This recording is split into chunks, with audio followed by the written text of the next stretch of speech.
जी तो कैसे हैं आप लोग। उम्मीद है कि आप ठीक होंगे। तो जनाब मिकी आर्थर ने और साथ में केवन पीटरसन ने पाकिस्तानी प्लेयर्स को एक्सपोज कर दिया है।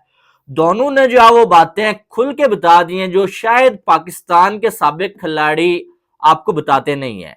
और ये बातें शायद जो है वो पीटरसन पीएसएल खेल रहे होते वो तब भी ना करते, और क्या नाम है इनका, मिकी आर्थर पाकिस्तान की टीम के कोच होते ना, तब ये बातें वो ना करते। अब वो कोई जॉब नहीं कर रहे हैं पीसीबी के अंडर, तो अब उन्होंने खुल के जो बात की है। आपको मालूम है कि मिकी आर्थर क्या कहते हैं।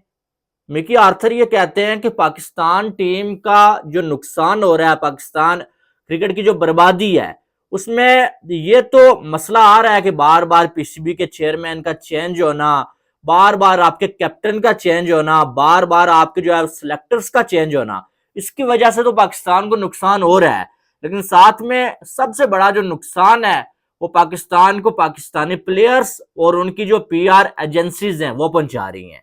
तो कहते हैं कि कोई भी प्लेयर पाकिस्तान का है ना, उसकी परफॉर्मेंस हो या ना हो, उनकी जो पीआर एजेंसीज हैं वो उनको इतना हवा में उड़ाती हैं, इतना उनके बारे में जो है झूठ बोलती हैं, इतना जो है लोगों को जो है वो पागल बनाने की कोशिश करते हैं कि वाकई में लोगों को लगने लगता है यार ये खिलाड़ी जो है इसमें बहुत कुछ है।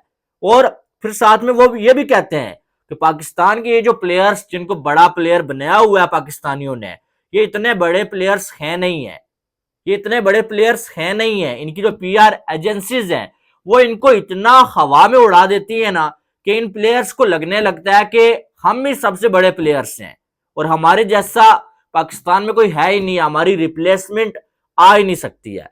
वो हकीकत में बात किसकी कर रहे हैं, पीआर एजेंसीज किसकी काम कर रही हैं? शाहीन अफरीदी, मोहम्मद रिजवान, बाबर आजम, सबसे ज्यादा तो आपको ये जो ट्रेंडिंग में नजर आ रहे होते हैं, इनकी पीआर एजेंसीज काम कर रही हैं।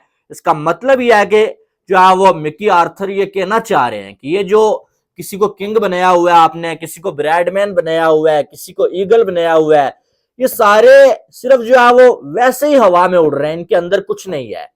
उनका ये कहना है कि इनकी पीआर एजेंसीज ने और सोशल मीडिया पे जो इनकी हाइप जो है बिला वजह बनी हुई है ना, उसकी वजह से पाकिस्तान क्रिकेट जो है तबाह हो रही है। वो कहते हैं कोई भी खिलाड़ी पाकिस्तानी टीम में आता है वो सोशल मीडिया की वजह से आता है और अपनी जो पीआर की जो उसकी टीम है उसकी वजह से आता है कि बिला वजह की तारीफें, झूठी तारीफें और ट्रेंड बना के बस जो है वो सिलेक्टर्स के माइंड में ये बात डालनी होती है कि यार इसको रख लो। और आपको मालूम है कि पीसीबी तो सोशल मीडिया पे चल रहा है, जो बात सोशल मीडिया पे होती है वही पीसीबी करता है। ये तो आपको अंदाजा हो गया होगा ये पिछले 2 सालों में तकरीबन। लेकिन बात वही है कि मिकी आर्थर ने बात तो ठीक ही बोली है कि सोशल मीडिया के स्टार्स हैं हमारे, जब बड़ा मैच आता है फेल हो जाते हैं जी, जब कोई बड़ा इवेंट आता है फेल हो जाते हैं, पाकिस्तान हार रहा होता है और उसके बाद कोई उल्लू का पट्टा है जो पाकिस्तान का फैन है जो इन्हीं खिलाड़ियों की तारीफ करे। हमने तो वो दिन भी देखा है जब यूएसए के सामने वर्ल्ड कप में पाकिस्तान जलील हुआ, उसके बाद भी हमारे 3-4 बड़े खिलाड़ियों की पीआर एजेंसीज जो हैं वो इनकी तारीफें कर रही थी, इनको डिफेंड कर रही थी, और सोशल मीडिया पे जो फैंस हैं, जो भड़के हुए फैंस थे, उनको जो उल्लू बना रही थी। ये तो हमने कई बार देखा है। मिकी आर्थर ने इसका मतलब ही है कि बात तो सीधी सादी बोली है। और ये पीआर एजेंसीज आपको नजर नहीं आ रहा है कि आप देखें कोई भी खिलाड़ी है, मोहम्मद रिजवान यूएसए में जाके जो है नमाज पढ़ रहा है और वहां पर जो उसकी वीडियो बन के आ जाती है, साथ में कैमरा मैन जो है रखा हुआ है, भाई पैसे दे के इन लोगों ने। मोहम्मद रिजवान जो है वो पाकिस्तान में कहीं रोड के किनारे नमाज पढ़ रहा होता है और उसकी जो है वीडियो बन जाती है, उसकी जो पिक वायरल हो जाती है। कहीं पर ट्रेनिंग कर रहे होते हैं जो उसकी जो पिक जो है वायरल हो जाती है। क्या ऐसे ही कोई आके जो है इनकी पिक बना के वायरल कर देता है? इतने वेले फैन बैठे हुए नहीं भाई। इन्होंने जो जब ये नमाज पढ़ते हैं ना रास्ते में, रोड में जो गाड़ी पास खड़ी नजर आती है आपको पिक में, हमेशा उस गाड़ी में ही 7 बंदे को लाया होता है कि तूने, हम जो जो करेंगे, जो जो अच्छी चीजें करेंगे भाई, वो तूने जो वीडियो बना लेनी है और बाद में सोशल मीडिया पे ट्रेंड बन जाएगा। ये तो हमेशा हम देखते हुए आ रहे हैं। और ये जो है एक्टिंग उक्टिंग जो होती है रिजवान की, ये बाद में जो वायरल होती है, ये कौन करता है? ये इनकी जो है सोशल मीडिया की टीम ही करती है। बाबर आजम का आप देख लें कि टीम हार रही होती है, जलील हो रही होती है, और पीआर एजेंसीज आती हैं भाई, वो जब बाकी सबकी ऐसी की तैसी फेर देती हैं, बाबर आजम की तारीफें कर रहे होते हैं वो। अभी ये देखें, बाबर आजम को कैप्टनसी से हटाने की बातें जब हो रही थी तो कुछ सोशल मीडिया पे ऐसी टीमें आ गई जो शाहीन अफरीदी को गंदा कर रही थी कि यार शाहीन अफरीदी ने ये कर लिया वो कर लिया। क्यों कर रही थी? हालांकि शाहीन अफरीदी ने बीच में कुछ चीजें की भी हैं गलत, लेकिन ये कौन था? ये बाबर आजम की टीम थी कि यार शाहीन कैप्टन ना बन जाए। अब पिछले दिनों रिजवान की बात हो रही थी कि कैप्टन बनेगा और बाबर आजम को मालूम था कि मेरी जगह रिजवान लेने वाला है, तो बाबर आजम की टीम जो है वो आके जो है रिजवान के लिए झूठ बोल रही थी कि रिजवान ने फिटनेस टेस्ट जो है फेल कर दिया है। भाई रिजवान फिटनेस टेस्ट को पास ही नहीं कर पाया, हालांकि ऐसा कुछ नहीं था। इस टीम में सबसे ज्यादा फिट बंदा, बेशक वो एक्टर है जो मर्जी है, फिट बंदा है ना, वो मोहम्मद रिजवान है। लेकिन उसके हवाले से भी न्यूज चल गई कि कौन कर रहा होता है, ये इनकी पीआर एजेंसीज ही कर रही है ना, और तो कोई नहीं कर रहा होता है। अब साथ में केवन पीटरसन ने रिप्लाई करते हुए ये बोला है भाई इसी बात पे, वो ये बोलते हैं कि मैं 2016-17 में जब पीएसएल खेलता था, आपको मालूम है कि ये जो कोयटा की जानब से खेलते रहे पीटरसन, स्टार्ट में पीएसएल जब हुआ था, तो ये कहते हैं मैं जब खेलता था मैंने पाकिस्तान का सिस्टम इतना थर्ड क्लास पाया ना, खास करके पाकिस्तानी खिलाड़ियों की सोच और इन ये जो चीजें करते हैं, वो कहते हैं कि कोई प्रोफेशनलिज्म नहीं है, कोई ये लोग जो है वो अपनी ट्रेनिंग को लेके सीरियस नहीं होते थे, कभी ट्रेनिंग करनी ही नहीं है, जब करेंगे तो पूरा दिन करेंगे, ये इनका हाल है, कोई टाइम टेबल नहीं, कोई कुछ नहीं। फिर जो है वो कहते हैं कि जो कुछ आता है भाई ये उठा के खा लेते हैं, कोई नहीं सोचते यार अपनी फिटनेस के बारे में, किसी के बारे में कोई नहीं सोचते। फिर कहते हैं कि इमोशंस बहुत ज्यादा पाए जाते हैं, जब ये हार जाते हैं तो बस रोते रहते हैं, और जब ये जीत जाते हैं तो 2-4 दिन ये सेलिब्रेट ही करते रहते हैं, सेलिब्रेशन को छोड़ते ही नहीं है। और इमोशनल ब्लैकमेलिंग बड़ी हो रही है पाकिस्तान में। ये जो कौन कह रहा है, केवन पीटरसन जो पीएसएल खेल के गया हुआ है, उसने यानी कि एक्सपोज कर दिया। लेकिन बात यह कि यही लोग जब पाकिस्तान में खेल रहे होते हैं, कोई जॉब कर रहे होते हैं, ये मुंह ही नहीं खोलते हैं, जब इनको निकाला जाता है उसके बाद ये सारी चीजें एक्सपोज करते हैं।